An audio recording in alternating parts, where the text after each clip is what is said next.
traemos cada jueves acerca del Catecismo de Heidelberg, que fue elaborado en el 1563. Nosotros estamos llevando a cabo este catecismo porque somos una iglesia bíblica, pero además, como hemos dicho reiteradamente, somos una iglesia histórica, es decir, creemos en la iglesia, lo que ha creído la iglesia por estos 2000 años, y han quedado documentos en estos 2000 años de la iglesia, como el credo de los apóstoles en el siglo ya tercero. Luego veíamos otros credos, otras confesiones, otros catecismos, y este es uno de ellos, el Catecismo de Heidelberg, que fue escrito en el 1563, es decir, casi 500 años. Fue escrito por los reformadores, y nosotros estamos viendo los estudios, como ya hemos aclarado, son 52 estudios, 52 domingos, es decir, este catecismo fue elaborado para un año, para que la iglesia lo aprendiera en su escuela bíblica durante un año, o para que las familias a nivel del hogar lo pudieran enseñar durante un año. Nosotros hemos venido viendo cada vez, en cada mensaje, un estudio, pero en las últimas semanas hemos visto hasta 2 y 3 estudios, por la sencilla razón de que estamos ya terminando, y no porque estamos terminando, sino porque estamos viendo un tema que ya lo habíamos visto, que se trata del tema de la ley de Dios o los 10 mandamientos, como los tenemos allá escritos. Entonces, el Catecismo de Heidelberg ha abordado muchos temas, y los últimos 2 serían en este caso la ley de Dios, la ley moral, y vamos a ver, dentro de 8 días comenzaremos a ver acerca de lo que es la oración, y luego terminaremos viendo lo que es el Padre Nuestro, que también ya lo hemos visto aquí en Tiempo de Células.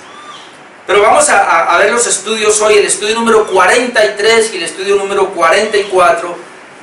Vamos a ver 4 preguntas, pregunta 112 a la pregunta 115, que tienen que ver precisamente con la ley de Dios, ya los 2 últimos mandamientos. Es decir, este sería la ley de Dios número 5, ya hemos visto los 8 mandamientos anteriores. El día del Señor, entonces, número 43, le corresponde la pregunta número 112, que dice lo siguiente: ¿qué ordena el 9º mandamiento? ¿Qué ordena el 9º mandamiento? Y vamos a mirar el 9º mandamiento en Éxodo capítulo 20. Si tiene la escritura, puede abrir ahí. Éxodo capítulo 20, versículo 16. Y después usted puede buscar también Deuteronomio capítulo 5, y ahí usted encuentra también. Pero específicamente vamos a Éxodo 20, 16, donde nos dice lo siguiente: no hablarás contra tu prójimo falso testimonio. Ese es el mandamiento. No hablarás contra tu prójimo falso testimonio. Otros pudieran decir, no mentirás. Ya, ese es algunos lo conocemos así, el mandamiento número 9, no mentirás.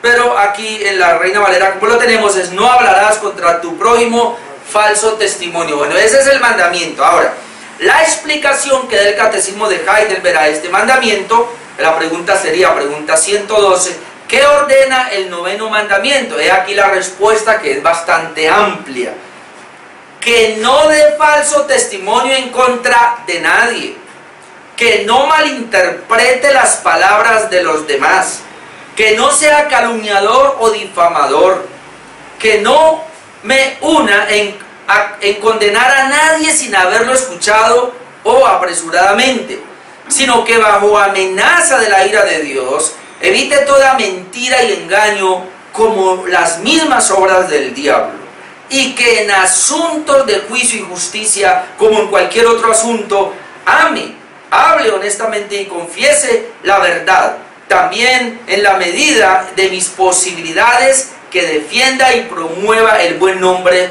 de mi prójimo. Entonces este es bien amplio, porque no mentirás o no dar falso testimonio toca directamente con mi prójimo. ¿Y quién es mi prójimo? Pues el vecino, el que usted está en el trabajo, en el estudio, en el mercado. Su prójimo es los demás, comenzando desde su familia. Entonces es un mandamiento, como dijimos, y aclaramos otra vez que la primera tabla, son 2 tablas. La primera tabla, que son los primeros 4 mandamientos, son estrictamente hacia Dios. Es decir, es mi amor hacia Dios, donde yo entonces lo tengo a Él en primer lugar, donde yo no uso imágenes de Dios donde yo no pronuncio su nombre en vano y donde yo guardo el día del Señor, es decir, el día de reposo. Si yo hago esto, hermanos, tengo ese amor hacia Dios. Entonces yo puedo tener el amor a mi prójimo, que sería la otra tabla, y ahí está la tabla donde dice, entonces yo voy a honrar a mi padre y a mi madre. Es decir, voy a hacerle bien a mis padres. Yo no voy a matar, es decir, yo no le voy a hacer mal a mi prójimo en cuestión de quitarle la vida. Yo no voy a cometer adulterio, no adulterarás, es decir, yo no voy entonces a hacer en contra de mi prójimo, en este caso mi cónyuge sería el principal, mi familia, obviamente la iglesia o todos. Número 8, no hurtarás, es decir, yo no voy a robarle nada a mi prójimo, no le hago daño.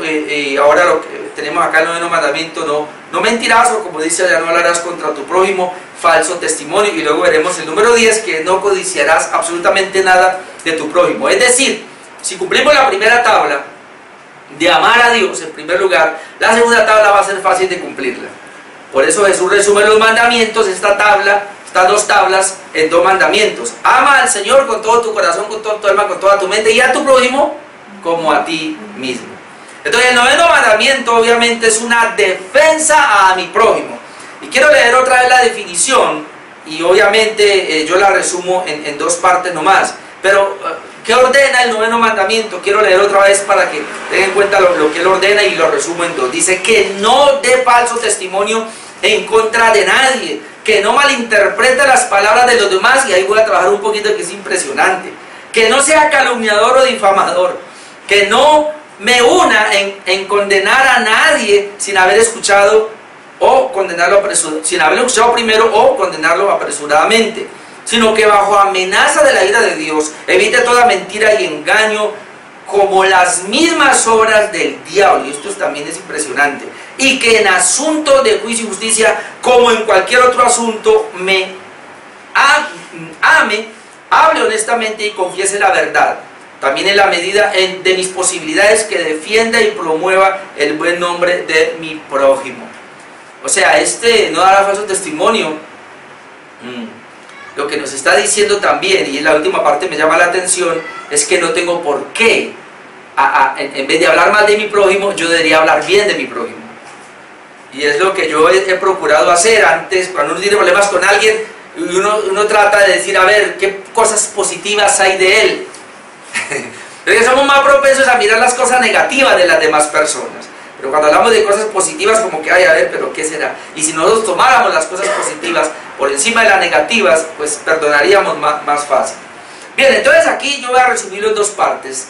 No falsear, no mentir, no calumniar. Eso es lo que dice el 9º mandamiento: no dirás falso testimonio o no mentirás. Sencillamente no falsee, no mienta, no calumnie. Proverbios 19:5. Vamos a mirar un momentico lo que dice Proverbios 19:5 con relación a este mandamiento. Proverbios 19:5. El testigo falso no quedará sin castigo, y el que habla mentiras no escapará. El testigo falso no quedará sin castigo, y el que habla mentira no escapará. Versículo 9. El testigo falso no quedará sin castigo, y el que hable mentira perecerá. Ahí está la clave, perecerá. Colosenses 3:9. Colosenses 3:9. Y esto también nos llama la atención porque tiene que ver con la nueva vida. Colosenses 3:9. No mintáis los unos a los otros, habiendo despojado del viejo hombre con sus hechos y revestidos del nuevo, el cual conforme a la imagen del que lo creó se va renovando hasta el conocimiento pleno. No mintáis los unos con los otros, habiendo despojado del viejo hombre. Es decir, el viejo hombre, que se refiere a una persona que no ha nacido de nuevo, o a una persona que no ha sido regenerada, tiene esta característica de que es mentirosa, de que miente. Entonces lo que está diciendo el apóstol Pablo es lo siguiente: si yo ya fui regenerado, yo ya nací de nuevo, entonces me he despojado de una manera simbólica del viejo hombre, con sus hechos, y en el viejo hombre va la mentira, y me he renovado del nuevo. O sea, en el nuevo hombre, o es la nueva vida que tengo ahora en Cristo, no está la mentira. ¿Qué es lo que está? La verdad. Por lo tanto, lo que este mandamiento nos está diciendo y la implicación es que yo no debo, en mí no debe haber mentira. Pero algo que me llama la atención y no lo quiero dejar escapar es lo siguiente: que no malinterprete las palabras de los demás. El ser mentiroso va también con este punto según el catecismo. Malinterpretar las palabras de los demás o las acciones o los gestos de los demás. Y ahí sí que yo he tenido dificultad cuando uno va a dar consejería. Esto es lo que encuentra. No, pero es que yo entendí porque yo vi que me hizo así, me miró de tal manera. O no, es que yo entendí esto. Hay un problema que tenemos nosotros los seres humanos y tenemos que corregir. Y lo primero que tenemos que hacer es aprender a oír, aprender a escuchar. Alguien dijo algo muy cierto, y es que Dios nos dejó 2 oídos para que escuchemos bien y una sola boca para que no hablemos tanto, ¿no? 2 ojos para que veas bien, 2 oídos para que oigas bien, una boca para que no hables tanto. Porque es que el problema que tenemos nosotros es que somos propensos a hablar y no oímos. Los problemas que han habido, que son tan insignificantes, que se vuelven tan grandes después, es porque malinterpretamos a las personas. Es decir, cuando hay un problema o de pronto hay diferentes opiniones, entonces ¿qué es lo que hacemos por lo general? Nosotros no queremos casi estar escuchando a la otra persona. O sea, ese es un problema que tenemos que corregir. Algo que tenemos que aprender es, por favor, callémonos. Por favor, escuchemos y escuchemos bien. Y es más, deberíamos volver a preguntar.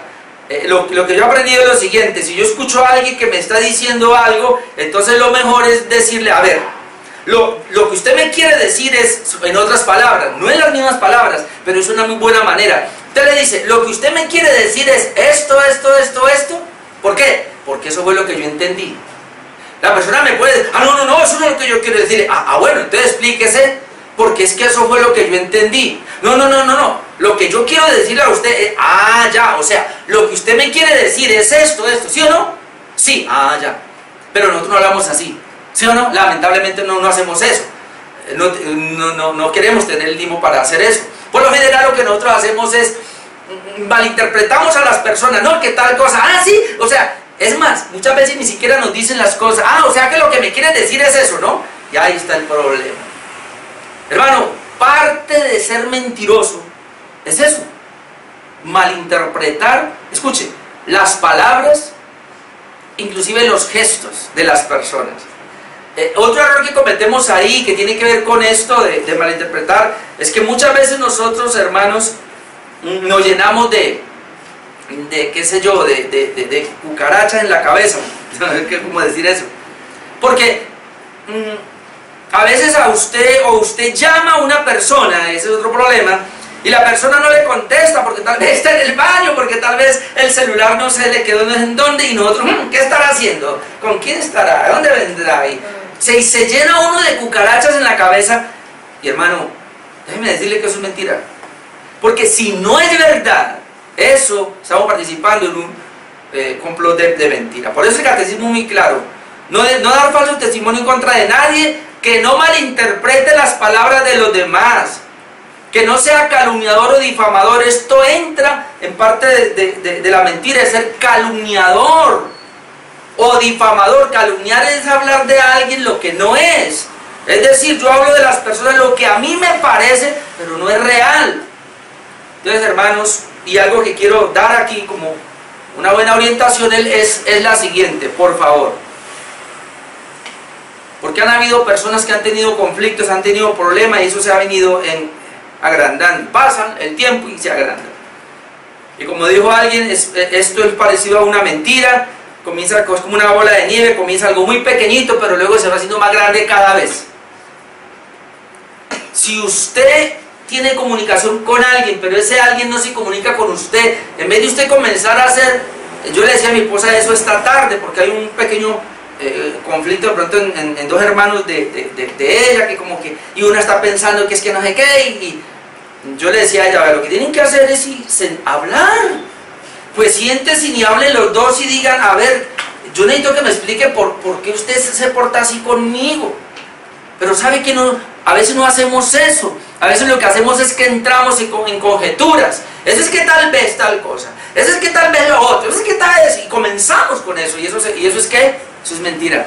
Eso es calumniar. Eso es difamar. Eso es porque usted no tiene la verdad. Y entonces eso entra en esta parte de no calumniar. Entonces que no me una en condenar a nadie sin haberlo escuchado primero. O de pronto condenarlo apresuradamente. Tengo que aprender a escucharlo primero. Nuestro juicio entonces debe ser justo para evitar ser como el diablo, ¿no?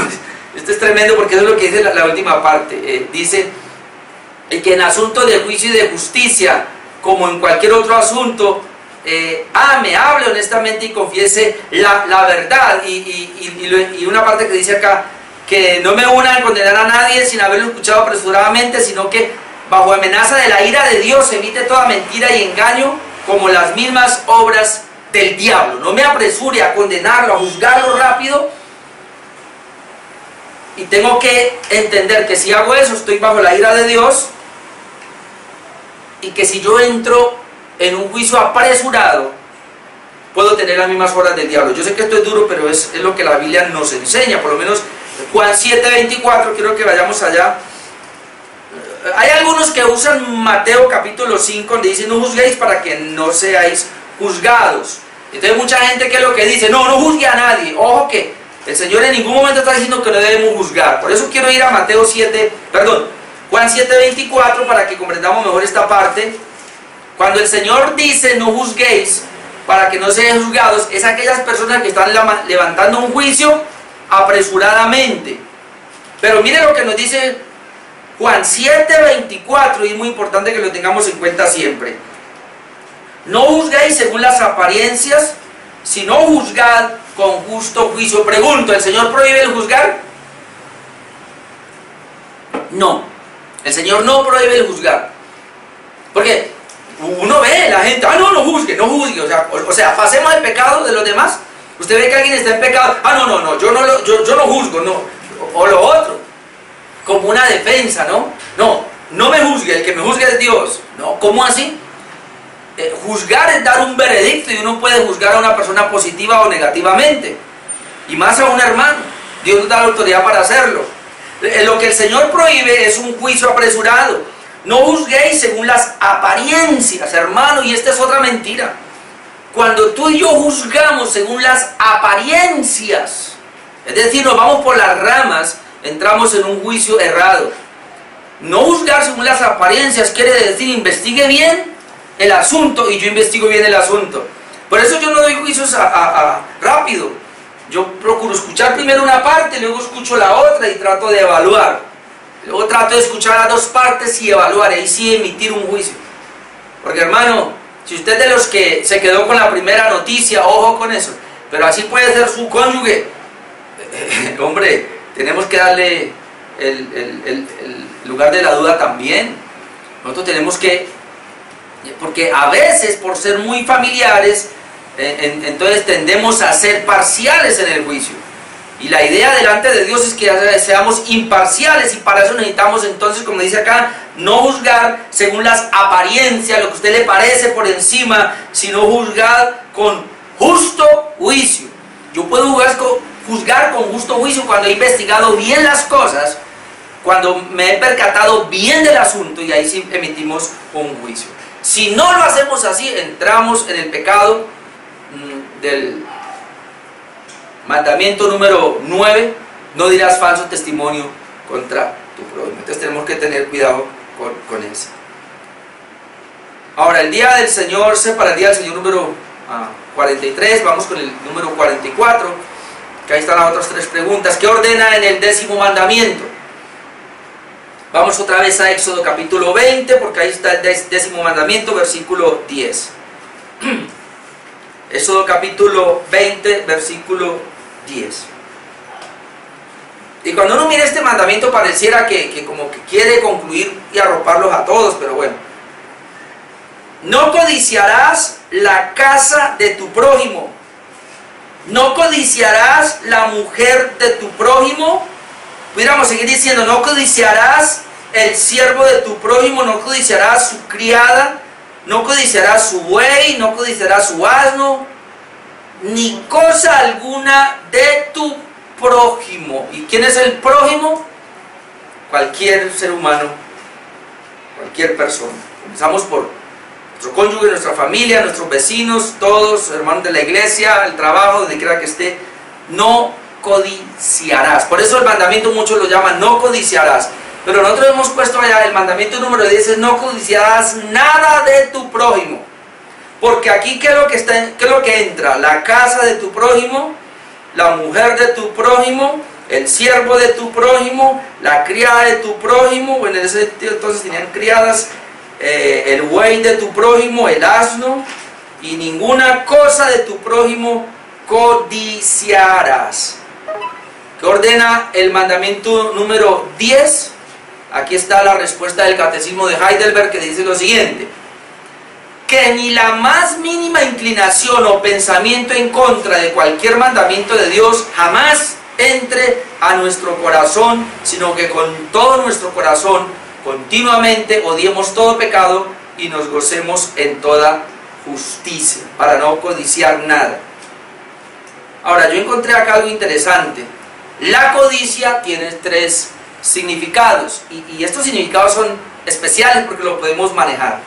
El codiciar, la codicia tiene 3 significados. El primero es el deseo de tener algo, y esa parte es buena, esa parte de codiciar, pero como un deseo de querer obtener algo. En este caso podemos desear un don, eso lo dice 1 Corintios 12, desear los dones, los mejores dones, o como usted tener un deseo de un mejor sueldo, ¿no? Cosas así por el estilo, cosas que son necesarias, que son buenas, en ese caso las puede desear como parte de, digamos, de una codicia. Porque ¿qué es la codicia? La codicia es un deseo, pero ya lo voy a explicar porque tiene 3 significados, 3 definiciones que es bueno que la entendamos. Primero, deseo de tener algo, y eso es bueno, no hay problema ahí. El segundo nivel sería el deseo desordenado de tener más. Un deseo desordenado, ahí entendemos lo que es la codicia. La codicia es un deseo interno desordenado. Pero aquí sería un deseo desordenado de tener más. Le voy a poner un ejemplo que está en Lucas capítulo 12. Lucas capítulo 12, déjeme, yo le leo acá que me parece importante. ¿Usted conoce esta parábola? Lucas 12, 13, pero bueno que la miremos. Porque Jesucristo la pronunció y Lucas 12, 13. Déjeme leer hasta el 21. Lucas 12, 13. Le dijo, o sea, Jesús les está hablando. Le dijo uno de la multitud: maestro, di a mi hermano que parta conmigo la herencia. Fue uno de la multitud, no sabemos, bueno, fue un judío. Le dice a Jesús: maestro, di a mi hermano que parta conmigo la herencia. Mas él le dijo: hombre, ¿quién me ha puesto sobre vosotros como juez o partidor? Y les dijo: mirad, y guardaos de toda avaricia. Vea, ahí está, guardaos de toda avaricia, porque la vida del hombre no consiste en la abundancia de los bienes que posee. Y aquí está la parábola. También le refirió una parábola diciendo, y aquí vamos a ver la codicia de querer tener más.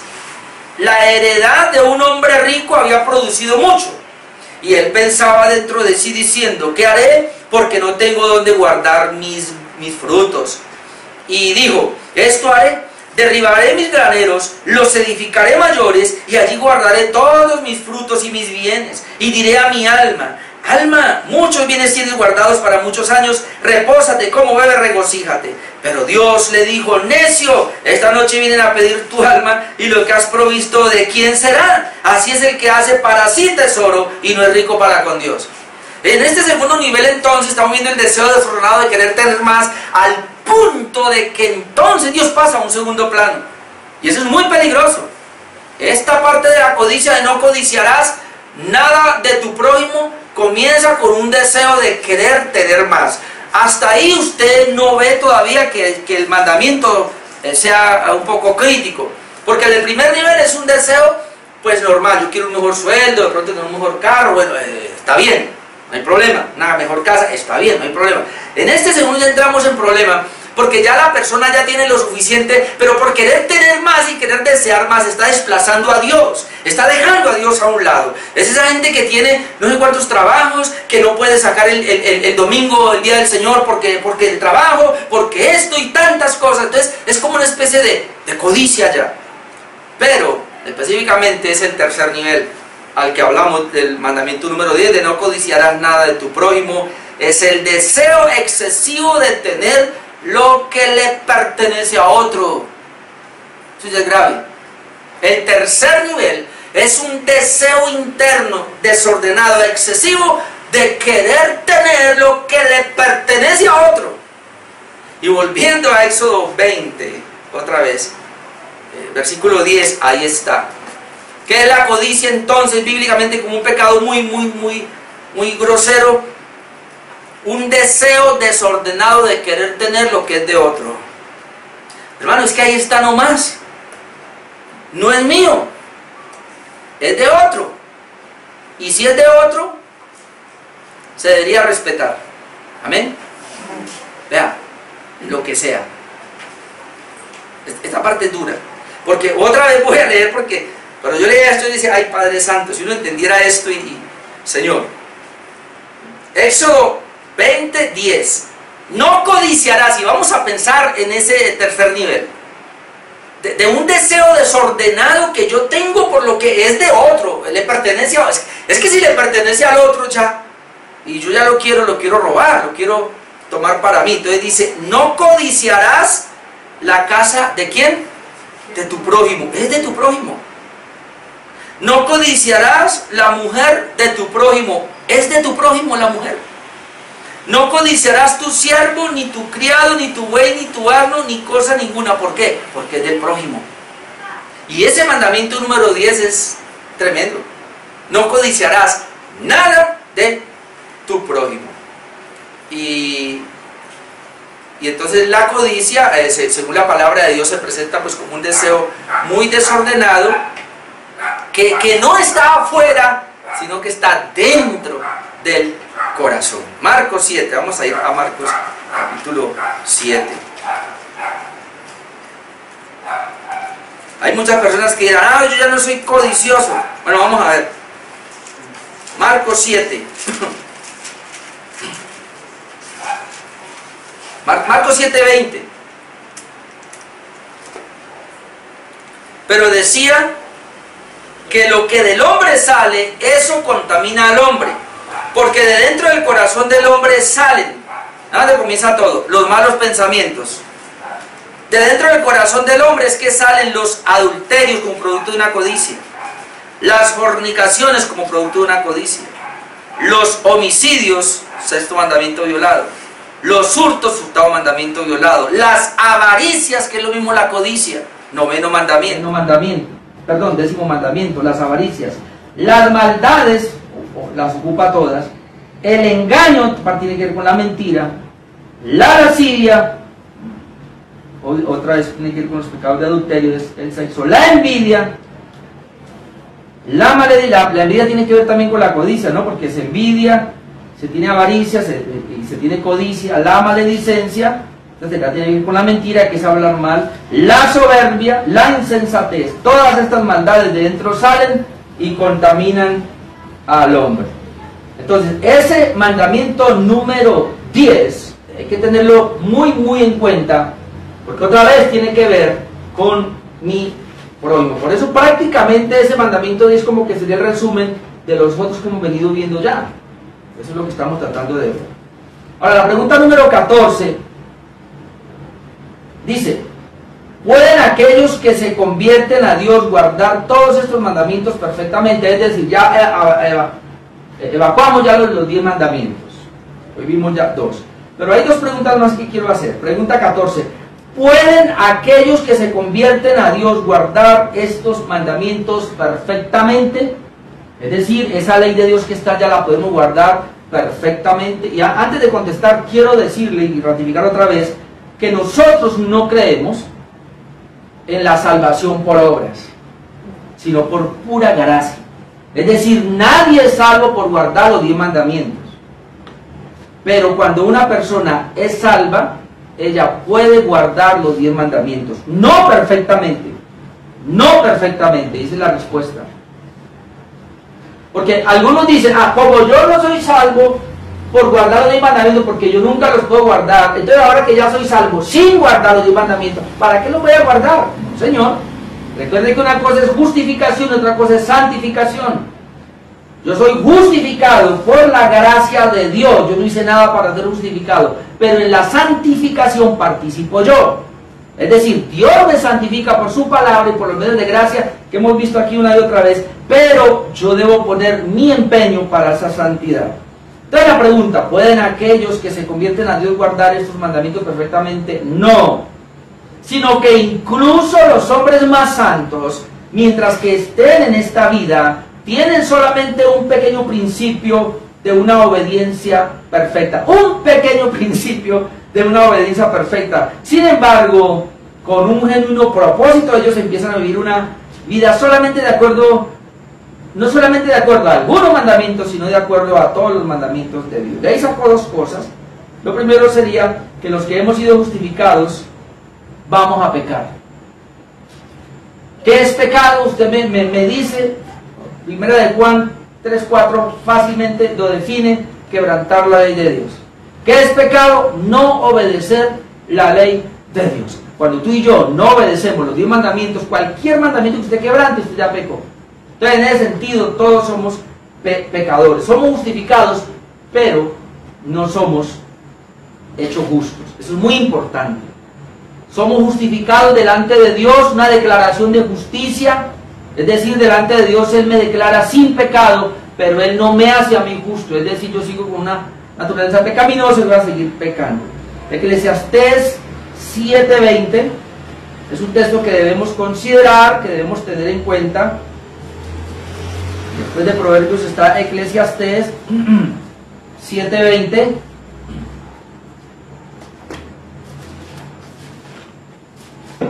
Ciertamente no hay hombre justo en la tierra que haga el bien y nunca peque. No hay, no lo hay, no lo hay.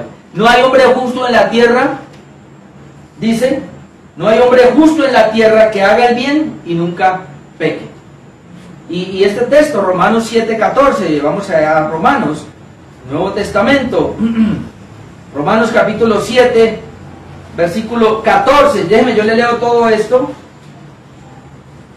Romanos 7:14, porque sabemos que la ley es espiritual, dice Pablo, y aquí está hablando de una persona regenerada. Dice Pablo, mas yo soy carnal, vendido al pecado. Y él nos está contradiciendo cuando habla de Romanos capítulo 6, que nosotros tenemos la autoridad sobre el pecado. Es cierto, nosotros tenemos la autoridad sobre el pecado. Sin embargo, hay que reconocer, como dice aquí el apóstol Pablo, que aún somos carnales y vendidos al pecado. Dice 15, porque lo que, y aquí usted puede comprenderlo, porque lo que hago no lo entiendo. ¿Cómo así? Claro, pues no hago lo que quiero, sino lo que aborrezco, eso hago. Es decir, Pablo aborreció el pecado y amaba la ley, pero él terminaba pecando y desobedeciendo la ley. Es lo que dice. Si lo que no quiero, esto hago, apruebo que la ley es buena. De manera que ya no soy yo quien hace aquello, sino el pecado que mora en mí. ¿Ven? Y luego dice, y yo sé que en mí, esto es en mi carne, no mora el bien. Porque el querer el bien está en mí, pero no el hacerlo. Hay un deseo de hacer el bien, es decir, de obedecer la ley de Dios, pero termina no obedeciéndola. 19, porque no hago el bien que quiero, sino el mal que no quiero, eso hago. Y escuche, y si hago lo que no quiero, ya no lo hago yo, sino el pecado que mora en mí. Ahora mira la conclusión que él dice, así que queriendo yo hacer el bien, hallo esta ley, que el mal está en mí. Es decir, queriendo obedecer la ley de Dios, hallo otra ley, que el mal está en mí. Y mira lo que sigue diciendo. Porque según el hombre interior, nuevo nacimiento, me deleito en la ley de Dios. Ahí es donde uno se da cuenta que está hablando uno que era salvo, que es salvo. Según el hombre interior, y el hombre interior, deleitarse en el hombre interior es solamente un regenerado, me deleito en la ley de Dios. Hermano, un pecador no se deleita en la ley de Dios. Solamente un creyente, uno que tiene el Espíritu Santo, que ha sido regenerado, se puede deleitar en la ley de Dios. El pecador no. Entonces Pablo dice aquí, porque según el hombre interior me deleito en la ley de Dios, pero veo otra ley en mis miembros que se revela contra la ley de mi mente y que me lleva cautivo a la ley del pecado que está en mis miembros. ¿Usted no le ha pasado? A mí me pasa continuamente. La embarro, un mal pensamiento, cometo un pecado, me airo o digo una palabra que no debí decir y luego yo como que me quiero pegar. ¿Y por qué? O sea, aborrezco lo que hago, pero lo hice. Entonces Pablo dice, ¿pero por qué lo hice? Ah, porque el pecado está en mí, no soy un santo. Por eso dice 24, miserable de mí, ¿quién me librará de este cuerpo de muerte? Gracias doy a Dios por Jesucristo, Señor nuestro. Así que yo mismo con la mente sirvo a la ley de Dios, más con la carne a la ley del pecado. Y luego dice ahora, no se preocupe que no hay ninguna condenación para los que están en Cristo Jesús. Y sin embargo, entonces, a pesar de esa ley, podemos pecar menos, es decir, el regenerado puede pecar menos, y es lo que vemos en el Salmo 19, 7, 14. Quiero que vayamos un momentico allá, Salmo número 19, 7, 14. La pregunta es, ¿cómo usted ve la ley de Dios, hermano? Porque hay algunas personas que lo ven como algo malo. Ay, no, la ley de Dios es perfecta, es buena, nos sirve a nosotros, y tenemos que tener el concepto del salmista. Salmo número 19, le voy a leer desde el versículo 7. Mire cómo el salmista veía la ley de Dios, a pesar de que él sabía también de que no podía cumplirla perfectamente. Pero la ley de Jehová es perfecta, que convierte el alma. El testimonio, aquí le cambia el nombre, es la misma ley de Jehová. El testimonio de Jehová es fiel, que hace sabio al sencillo. Los mandamientos de Jehová son rectos, que alegran el corazón. El precepto es lo mismo, la ley de Dios de Jehová es puro, que alumbra los ojos. El temor de Jehová es limpio, que permanece para siempre. Los juicios de Jehová son verdad y todos justos. Y note lo que dice acá, deseables son más que el oro y más que mucho oro afinado y dulce, más que la miel y que la que destila del panal. Y tu siervo además es amonestado con ellos, en guardarlos hay grande galardón. Hermano, un creyente se goza mirando los mandamientos de Dios y procurando guardarlos. Un creyente que está lleno del Espíritu Santo, cuando él no puede guardar los mandamientos de Dios, le da algo. Se enoja él mismo, es más, él odia eso que está haciendo. Por eso algo que hemos aprendido es lo que el Señor Jesucristo dijo: has amado la justicia y aborrecido la maldad. ¿Y qué es la justicia? Aquí lo hemos dicho hasta la saciedad. La justicia de Dios es su ley. Esa es la justicia de Dios. Y cuando yo amo la justicia de Dios, yo amo su ley, amo su palabra, amo sus mandamientos, ¿verdad? ¿Y qué odio? Pues lo contrario a no guardar la ley de Dios, que es el pecado. Hermano, la ley de Dios es la santidad, es mi justicia. No guardar la ley de Dios o el quebrantar la ley de Dios o el quebrantar los mandamientos de Dios se torna en pecado, en rebelión contra Dios. Entonces, el creyente sabe que es creyente por ese pequeño detalle. Yo le pregunto esta noche, ¿usted es un creyente? Y usted dirá, ¿y cómo lo sé? Bueno, hay un pequeño detalle que le doy. ¿Cómo se siente usted cuando peca? ¿Cómo se siente usted cuando quebranta un mandamiento de Dios? Número uno, tiene que conocerlos primero.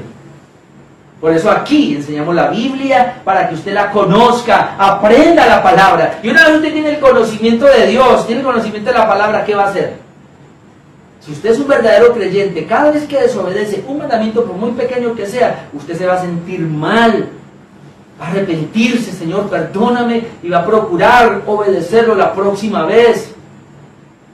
Pero si aquí hay alguien que le da lo mismo que un mandamiento, es lo mismo, pues dudamos de que haya sido regenerado. Porque es que la regeneración, aunque esto lo tengo para el domingo, es que la regeneración, hermano, implica un nuevo corazón, implica el Espíritu Santo dentro, y el nuevo corazón y el Espíritu Santo aman la palabra de Dios y me la hacen amar. Y pregunta número 15, en 5 minuticos. Entonces, claro que ya lo dije, me adelanté. Entonces, ¿por qué Dios nos ordena tan estrictamente los 10 mandamientos, ya que en esta vida nadie los puede obedecer? Si de antemano, o sea, nosotros fuimos salvos no por guardar la palabra, es más, el Señor nos salvó porque sabía que no podíamos guardar los 10 mandamientos. Es más, como dijimos acá, la salvación de nosotros no implica solamente la muerte de Jesús en la cruz, hay algo más. La gente se asusta cuando yo digo así. La salvación para nosotros no solamente implica la muerte de Jesús en la cruz, hay algo más. La obediencia de los 10 mandamientos de Jesucristo. Yo soy salvo por la vida perfecta de Jesús. Recuerden, somos salvos porque Jesús nació como un niño, y esa fue la razón por la cual nació como un bebé en el vientre de María, para Él poder cumplir la ley perfectamente hasta que murió. Jesucristo fue el único hombre, su naturaleza humana, que cumplió la ley perfectamente, y eso se llama la justicia de Dios. Además, Jesús, siendo justo, se sube en la cruz y muere pagando la deuda de mi pecado. ¿Qué es que yo soy justo? Ser justo es que el Señor se quitó mi pecado cuando Él murió en la cruz, pero esa justicia que Él vivió, que es la ley, perfectamente me la imputó a mí. Entonces la salvación tiene 2 implicaciones para mí. Jesús murió pagando la deuda de mis pecados, pero Jesús vive una vida de obediencia, y esa obediencia me la atribuyó a mí o se la atribuyó al creyente. Entonces algunos dicen, bueno, si eso es así, o sea, delante de Dios yo aparezco como que cumplí la ley perfectamente, claro. Pero ¿y si eso es así? Entonces ahora ¿para qué me voy a esforzar a cumplir algo que el Señor ya cumplió por mí? Y ahí el catecismo responde, y yo le doy solamente 2 cositas. Responde de la siguiente manera. Primero, bueno, es que hay 2 cosas nomás. Primero, para que durante toda nuestra vida podamos aprender más y más a conocer nuestra naturaleza pecaminosa. ¿Para qué Dios me dijo, Orlando, ahora que eres creyente, ya te salvé sin la ley, pero ahora que ese salvo debe vivir bajo mi ley? ¿Para qué, Señor? Número 1, para que cada vez que procures obedecerla y falles, te des cuenta que eres un pecador. Y número 2, para que sin cesar le pidamos diligentemente a Dios la gracia del Espíritu Santo para ser renovado más y más conforme a la imagen de Dios, hasta que alcancemos la meta de la perfección después de esta vida. Sonará cruel, pero el propósito de los 10 mandamientos, el propósito de la ley de Dios es, número 1, seguirme mostrando cuán frágil soy y cuán pecador soy, que no soy capaz de cumplir los mandamientos, a pesar de que tengo un nuevo corazón y a pesar de que tengo al Espíritu Santo y tengo todas las herramientas como la oración, el ayuno, si usted prefiere, el vigilar, venir a la iglesia, leer la palabra, consagrarse, tienen todas las herramientas, pero aún así usted va a fallarle a Dios cuando intenta cumplir la ley de Dios. Y el Señor, ¿para qué le permite eso? Para que decirle, es que usted es frágil, es un pecador, y como segundo lugar, para llevarlo a depender de la bendita gracia de Dios. Porque cuando yo cometo un pecado, hermanos, me siento tan mal delante de Dios, yo acudo a su gracia, me arrepiento y le pido perdón, y Señor, si tú no me das la gracia, yo no soy capaz, definitivamente. No es para querernos acá los super espirituales, yo no es lo que yo puse en mis puntos, para no creerme que ya llegamos, o creernos muy espirituales. Vamos a ir a 1 de Juan 1:8, las cartas de Juan, antes de Apocalipsis por ahí, 1 de Juan 1:8. Es muy importante que lo miremos, porque hay gente que se cree súper espiritual ya. Aprovecho para decirle, aquel concepto errado de las escrituras que tienen la gran mayoría de los pastores, de que en la iglesia hay cristianos espirituales y hay cristianos carnales, que eso es falso. Esto es lo que están mostrando. Mire, si en una iglesia le enseñan a usted que hay cristianos espirituales y que hay cristianos carnales, lo que le están diciendo es que hay categorías de cristianos y que algunos son más santos que otros. Eso no es verdad.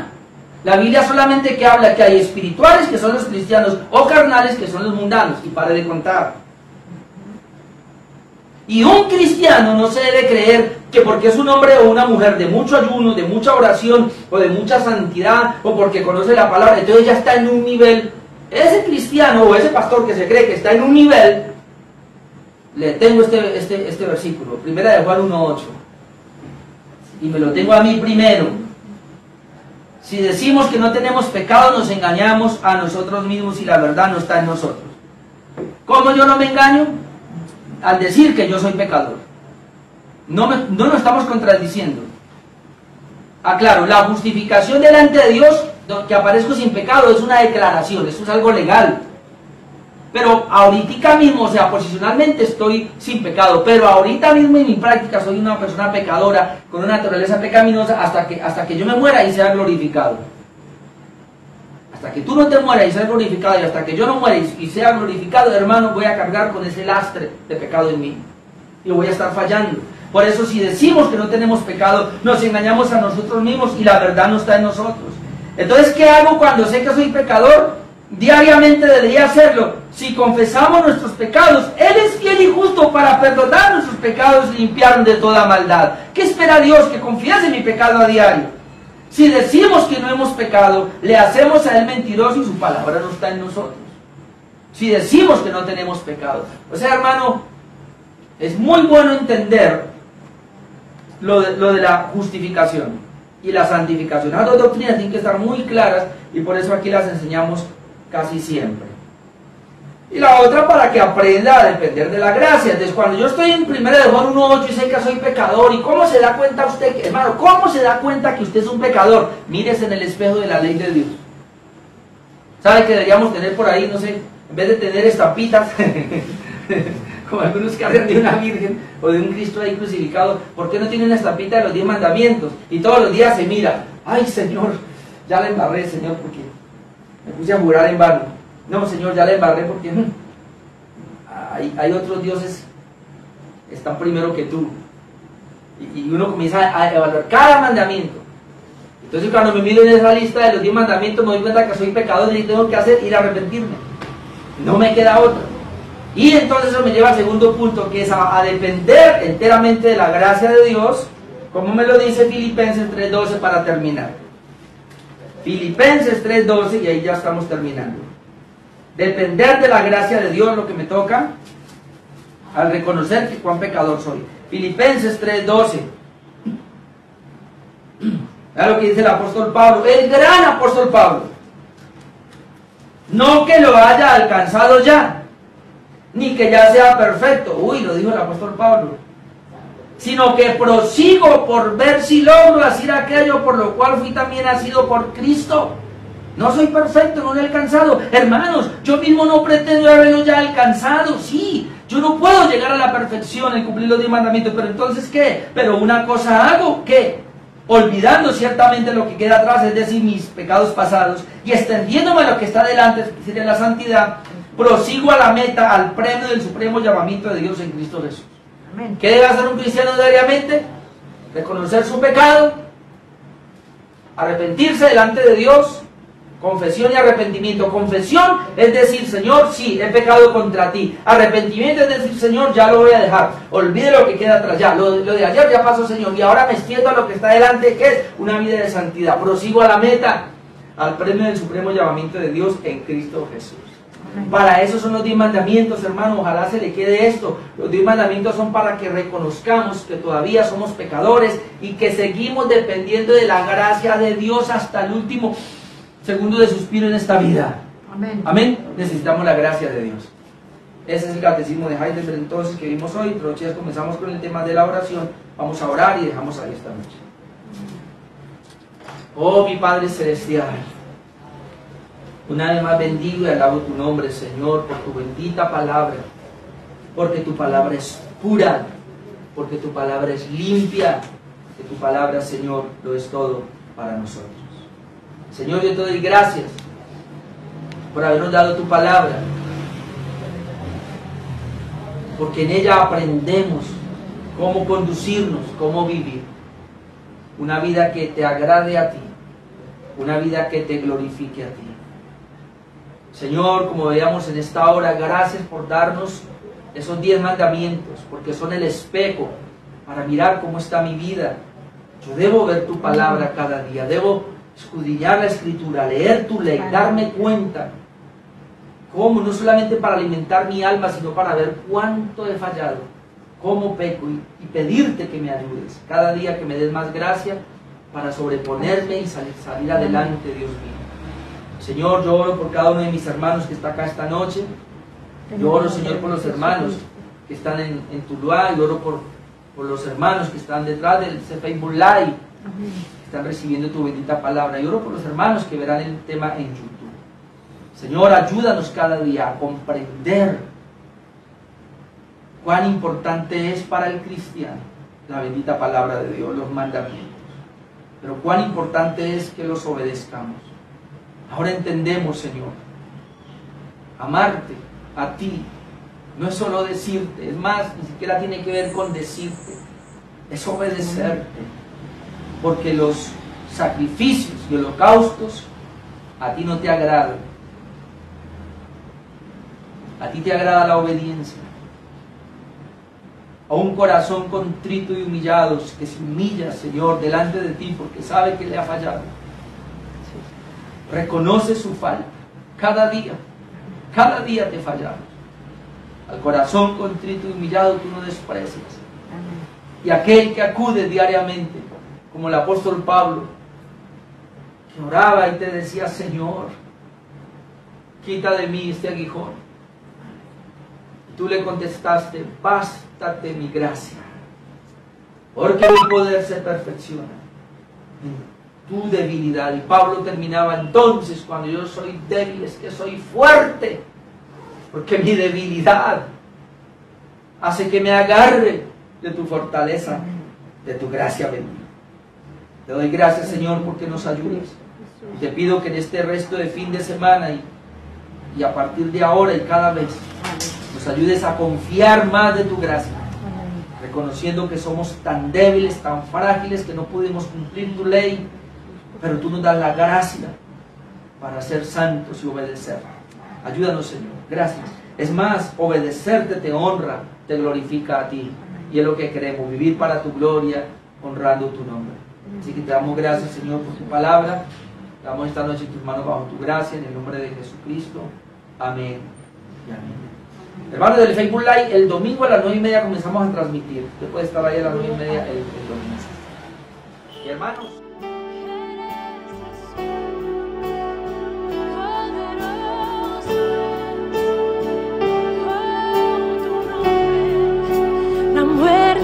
venciste, el velo rompiste, la tumba vacía ahora está. Los cielos declaran, tu gloria proclama, resucita.